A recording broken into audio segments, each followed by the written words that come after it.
토요일 새벽 예배를 주님 앞에 드리겠습니다. 전능하사 천지를 만드신 하나님 아버지를 내가 믿사오며 그 외아들 우리 주 예수 그리스도를 믿사오니 이는 성령으로 잉태하사 동정녀 마리아에게 나시고 본디오 빌라도에게 고난을 받으사 십자가에 못 박혀 죽으시고 장사한 지 사흘 만에 죽은 자 가운데서 다시 살아나시며 하늘에 오르사 전능하신 하나님 우편에 앉아 계시다가 저리로서 산자와 죽은 자를 심판하러 오시리라. 성령을 믿사오며 거룩한 공회와 성도가 서로 교통하는 것과 죄를 사하여 주시는 것과 몸이 다시 사는 것과 영원히 사는 것을 믿사옵나이다. 아멘. 다 함께 찬송가 197장 은혜가 풍성한 하나님은 함께 찬양하겠습니다. 은혜가 풍성한 하나님은 믿는 자 한 사람 한 사람 어제도 오늘도 언제든지 편찮고 보호해 주시네. 주여 성령의 은사들을 오늘도 내리어 주소서. 성령의 뜨거운 불길로서 오늘도 충만케 하소서. 정욕과 죄악에 물든 마음을 성령의 불길로 태우사 정결케 하소서. 태우소서. 깨끗게 하여 주옵소서. 주여 성령의 은사들을 오늘도 내리어 주소서. 성령의 뜨거운 불길로서 오늘도 충만케 하소서. 희생의 제물로 돌아가신 어린 양 우리 주 예수여 구속의 은혜를 내리시사 오늘도 구원해 주소서. 주여 성령의 은사들을 오늘도 내리어 주소서. 성령의 뜨거운 불길로서 오늘도 충만케 하소서. 주님의 깊으신 은혜만을 세상에 널리 전하리니 하늘의 능력과 권세로서 오늘도 입혀 주옵소서. 주여 성령의 은사들을 오늘도 내리어 주소서. 성령의 뜨거운 불길로서 오늘도 충만케 하소서. 아멘. 오늘 하나님께서 우리에게 주시는 말씀은 신약성경 사도행전 19장의 말씀입니다. 사도행전 19장의 말씀 중에서 1절부터 7절까지의 말씀을 함께 읽고 말씀을 나누겠습니다. 아볼로가 고린도에 있을 때에 바울이 윗지방으로 다녀 에베소에 와서 어떤 제자들을 만나 이르되 너희가 믿을 때에 성령을 받았느냐 이르되 아니라 우리는 성령이 계심도 듣지 못하였노라. 바울이 이르되 그러면 너희가 무슨 세례를 받았느냐 대답하되 요한의 세례니라. 바울이 이르되 요한이 회개의 세례를 베풀며 백성에게 말하되 내 뒤에 오시는 이를 믿으라 하였으니 이는 곧 예수라 하거늘 그들이 듣고 주 예수의 이름으로 세례를 받으니 바울이 그들에게 안수하매 성령이 그들에게 임하심으로 방언도 하고 예언도 하니 모두 12사람쯤 되니라. 아멘. 오늘 본문은 바울이 에베소에서 전도하던 때에 일어난 사건인데요. 이 에베소라는 도시는 고대의 큰 상업 도시 중에 하나였습니다. 특별히 이 에베소에는 아르테미스 신전이라는 이 고대의 신전으로도 굉장히 유명한 곳이었는데요. 바울이 이 도시에 와서 오늘 어떤 사람들을 만났냐 하면 어떠한 제자라고 하는데 바로 아볼로의 제자들이라는 것이죠. 그래서 바울이 이 자들을 만나면서 먼저 이렇게 얘기합니다. 너희가 믿고 있을 때에 믿을 때에 성령을 받았느냐라고 바울이 질문을 하게 되는 것이죠. 바울이 이 아볼로의 제자들과 이런저런 대화, 특별히 믿음에 관한 성령에 관한 대화를 해보니 그들의 믿음이 어떤 상태에 있었는지에 대해서 확인해 볼 수가 있었는데요. 바로 그들의 믿음이 어떤 믿음이었냐면 성령을 몰랐던 그러한 상태였습니다. 바로 그 믿음의 상태는 바로 그들의 믿음은 있었지만 바로 이 칭의의 믿음이라는 것이죠. 믿음으로 의롭게 되었다 함, 이것은 그들이 알고 있고 또 믿고 있었을지 모릅니다. 이렇게 믿음으로 의롭게 됨은 우리 이제 교리에서도 굉장히 중요한 교리입니다. 주님께서 믿음으로 우리를 의롭게 해주셨죠.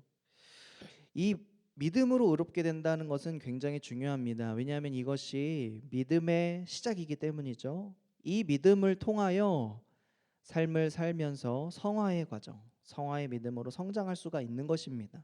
그런데 오늘 이 본문에 나오는 아볼로의 제자들은 예수님에 대해서 잘 몰랐던 것 같습니다. 그리고 예수님께서 약속하신 성령 또한 들어본 적이 없다라고 이렇게 고백을 하는데요.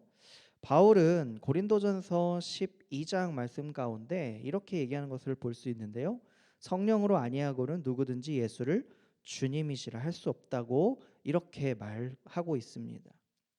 그러므로 바울의 이 질문은 어떠한 의도가 있는 것일까요? 이 아볼로의 제자들에게도 성령이 누구이신지, 예수님이 누구이신지 제대로 알려주고 또 성령 충만한 그 믿음을 구하도록 가르치기 위한 의도로 그들에게 질문했던 것이죠. 바울이 3절 말씀에 어떻게 이야기하고 있습니까? 그들이 성령에 대해서 모른다라고 하니까 그러면 너희가 무슨 세례를 받았느냐 하니 요한의 세례를 받았다고 합니다. 요한의 세례는 어떠한 세례인가요? 회개의 세례죠. 회개의 물세례입니다. 마가복음 1장에 보면 이 세례 요한이 광야에 이르러 죄사함을 받게 하는 회개의 세례를 전파하니 온 유대 지방과 예루살렘 및 사람들이 다 나와서 자기 죄를 자복하고 요단강에서 그에게 세례를 받았다. 이렇게 고백합니다. 요한은 회개하는 사람들에게 이 물세례를 베풀었던 것이죠. 그런데 바울이 4절 가운데 어떻게 이야기하고 있죠? 회개의 세례를 베풀며 요한이 이렇게 베풀었지만 회개의 세례를 베풀었지만 내 뒤에 오시는 이 바로 더 강조하고자 하는 것은 바로 예수 그리스도시죠. 예수 그리스도를 믿으라 하였습니다. 믿으라 하였습니다. 성도에게는 회개하는 믿음이 참 요구되지요. 원하지요. 있어야 하죠. 그러나 이것만으로는 부족함을 압니다. 회개하는 믿음에서 성화하는 것으로 전진해 나가야 하는 것이 바로 우리의 믿음 생활이다라고 하는 것이죠. 세례 요한도 이것을 잘 알고 있었습니다. 그래서 마태복음 3장에 보면 이런 말씀이 있습니다. 너희로 회개하기 위하여 물로 세례를 베풀거니와 내 뒤에 오시는 이는 예수 그리스도는 성령과 불로 세례를 베풀 것이다. 아멘. 이렇게 말씀하였습니다. 회개의 이 물세례가 신앙의 출발이라고 한다면 끝까지 가기 위해서는 지금 예수 그리스도 그리고 성령 하나님이 반드시 필요하다라는 것이죠. 그들이 이 말을 듣고 어떻게 반응할까요? 그들이 주 예수의 이름으로 세례를 받으니 바울이 그들에게 안수함에 성령이 그들에게 임하심으로 방언도 하고 예언도 하니. 아멘. 바울은 회개의 세례와는 비교할 수 없는 예수님이 주시는 이 성령 세례에 대해서 소개하고 있습니다. 그리고 예수님의 이름으로 세례를 주고 안수할 때에 그들에게 성령이 충만하게 임재하였고 여러 은사들이 나타났습니다. 이렇듯이 우리도 날마다 성령 충만한 믿음으로 나아가야 할 줄 믿습니다. 이 일을 위해서 성령을 간구하고 또 말씀을 듣고 또 예수 그리스도를 모셔야 되겠지요.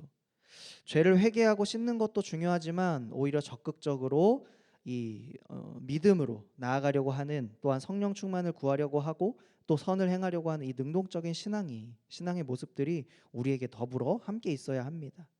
이를 위해서 바울이 강조한 것은 바로 성령 세례라는 것이에요. 성령 충만함이다라는 것입니다. 성령 충만한 믿음이 또한 무엇을 우리에게 유익을 줄까요? 육신의 정욕과 마귀의 유혹과 악한 풍조를 이기게 한다라는 사실입니다. 그래서 바울이 이렇게 권면하죠. 세월을 아끼라. 때가 악하다. 그러므로 어리석은 자가 되지 말고 오직 주의 뜻이 무엇인가 이해하라. 또한 술 취하지 말라. 방탕한 것이니 오직 성령으로 충만함을 받으라라고 하였습니다. 성령 충만이라고 하는 것은 우리의 뜻이 아니라 주님이 약속해 주신, 주님이 주시는 바로 하나님의 뜻이다라는 것이죠. 성령 충만을 구하는 사람들이 바로 그리스도인, 바로 신앙인들임을 기억하시고 성령 충만을 더욱더 구하시는 우리 모두가 되시기를 축복합니다. 당시에 이 에베소 교회의 성도들이 성령 충만한 그 믿음으로 점점점 세워지면서 이 에베소 안에 큰 소동이 일어났다고 합니다. 그래서 이 7절 말씀에 보니까 성령께서 역사하시는 사람들이 한 12사람쯤 되었다라고 했는데요. 이 12사람의 힘으로 이룰 수 없는 엄청난 역사가 더욱더 많이 일어나게 되었습니다. 본문이 그러나 이렇게 12사람이라고 적은 그 이유가 있는데요. 그것은 사람의 힘으로 한 것이 아니라 성령의 능력으로 일어나게 된 일임을 증거하고자 하는 것이죠. 성령께서 이들을 통하여 비록 적은 숫자라고 보이지만 이 사람을 통하여 성령께서 일하신다라는 것을 우리가 말씀 가운데 이 후반부의 내용을 통하여 볼 수가 있는 것입니다. 성령이 임하시면 권능을 받고 놀라운 일들이 일어나게 된다고 하셨죠. 사도행전 1장 8절에 등장합니다. 권능이 임했다라고 하는 거죠. 어떠한 권능입니까? 19장 이제 후반부를 계속 보게 되면 에베소 교회에 주의 말씀이 힘이 있고 흥왕하여 더욱더 세력을 얻는다라고 하였습니다. 그래야 많은 사람들이 예수 그리스도를 믿고 그리고 자복하고 회개하기도 하면서 어떤 사건이 또한 등장하냐면 마술을 하던 사람들이 책을 모아서 군중 앞에서 불사르게 됩니다. 공적으로 이제 태워버리게 되는데 책값을 모두 계산하니 은 5만이나 되었다라고 19절에 등장을 하는데 이거를 금액으로 따지고 보니까 10억 원 이상이더라라는 것이죠. 이렇게 수많은 또 사람들이 의지했던 이 마술 그리고 금액들을 가감히 포기할 수 있고 또 예수 그리스도를 믿음으로 영접할 수 있는 가장 큰 이유는 바로 성령이 하신다라는 것이죠. 복음으로 변화되는 엄청난 사건이었습니다. 이렇듯이 성령에 의해서 이런 역사가 이루어지니 믿지 않는 지역에서 복음을 받아들이는 놀라운 일들이 계속하여 일어나게 됩니다. 바라기는 우리 교회와 가정도 어떻게 변화되기를 소망하십니까? 바로 성령 충만으로 믿음이 날로 성장하고 그리고 변화되고 성화되는 그러한 놀라운 축복이 우리 교회와 가정, 우리 개인의 삶 속에 임하기를 축복합니다. 그리고 주님을 더욱더 닮아가기를 축복합니다. 그리하여 성령의 열매를 맺고 성령께서 인도하시는 이 놀라운 구원 사역에 함께 동참하길 원하는 그러한 영혼들이 다 되시기를 예수님의 이름으로 간절히 축복합니다. 아멘. 이 시간 함께 말씀을 생각하며 기도하실 때 다음과 같은 기도 제목으로 기도하길 원하는데요. 성령 충만함의 은혜가 있게 하여 주시고 믿음이 날로 성장하게 도와주시옵소서. 가정과 자녀들이 복음의 능력을 갖추게 하여 주시옵소서. 교회와 나라 그리고 세계 열방 고통당하는 이들을 위하여서 이 시간 한마음 한뜻으로 함께 기도하도록 하겠습니다. 사랑의 하나님 감사합니다. 하나님 이 말씀을 통하여 우리에게 주시는 하나님의 놀라우신 은혜 바로 성령 충만의 역사를 우리와 함께 이루고자 하시는 주님의 뜻을 발견할 수 있었습니다. 성령을 받을 때에 성령 충만함의 은혜가 있을 때에 하나님 복음의 능력이 나타났습니다. 복음의 능력을 베풀고 또 주님께로 돌아오는 구원받는 영혼들이 날로 늘어감을 우리가 이 본문을 통하여 보았습니다. 우리 가정에 우리 자녀들에게 이 복음의 능력이 임하게 도와주시고 믿음이 날로 날로 성장하여서 성화의 삶을 살아가는 귀하고 복된 우리 모든 성도들이 될 수 있도록 인도하여 주시옵소서. 하나님, 교회와 나라를 위해 기도합니다. 하나님, 우리 교회와 나라가 복음으로 다시 한번 새롭게 되기를 소망하고 성령을 구하는 우리 모두가 되게 도와주시며, 특별히 세계 열방 가운데 흩어져 있는 많은 선교사님들 하나님 사역을 주장하시고 성령 충만으로 역사하시며, 하나님 고통받는 하나님 열방 가운데 주의 복음의 물결이 임하게 도와주시고 믿음이 생기도록 인도하여 주시옵소서. 그 땅 가운데 복음을 전하는 자들을 통하여, 하나님 또한 우리의 기도를 통하여 그들의 영혼이 날마다 날마다 새로워지고 변화되며 주님께로 나오는 일들이 하나님 일어날 수 있도록 인도하여 주시옵소서. 하나님, 담임 목사님과 사역자들 인도하여 주시옵소서. 말씀으로 함께하여 주시고 역사하여 주시고 힘을 더하여 주시옵소서.